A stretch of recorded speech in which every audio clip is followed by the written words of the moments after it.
Hi there guys, it's Dr. Michael Unife here from Breast and Body Clinic. Today I'd like to talk to you about breast reduction. This is a very common procedure done across the world day in and day out. The reason for this is that there are many reasons that women to choose to have this procedure, and they are very common.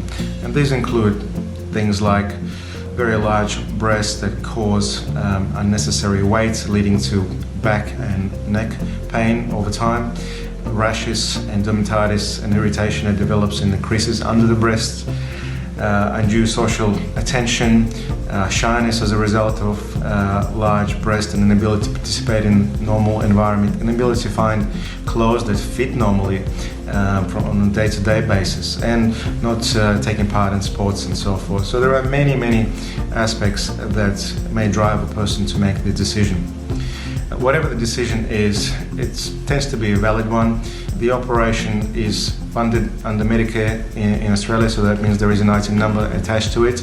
It's very difficult to have it done in a public hospital for various reasons, but this Medicare item number allows you to have this operation done in a private hospital with reduced fees as a result of that, which is great.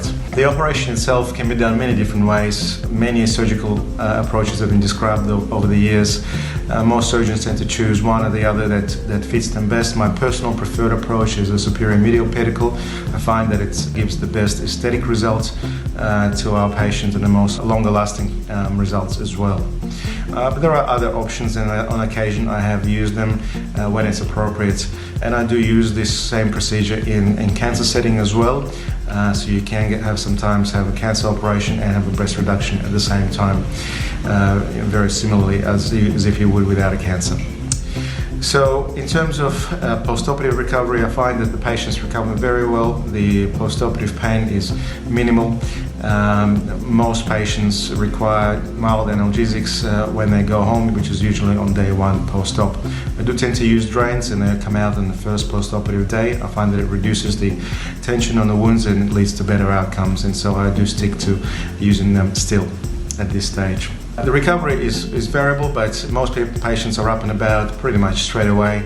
You're allowed to do most normal things, pottering around the house, doing minor things, but there are some limitations. I don't like you to drive for at least a week to reduce the risk of complications that may be related to undue movements associated with that. Obviously no strenuous activity for a couple of weeks as well.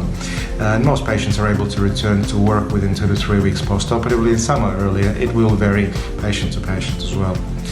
Overall, this is a very well tolerated operation. It provides really good outcomes in terms of improving the symptoms, but also the aesthetics of the breast, which is great. And it allows to heal the physical wounds and also the psychological wounds that are associated with having very large breasts. If you have any further questions, feel free to ask. I'll be happy to answer any of your questions. Have a wonderful day. Bye-bye.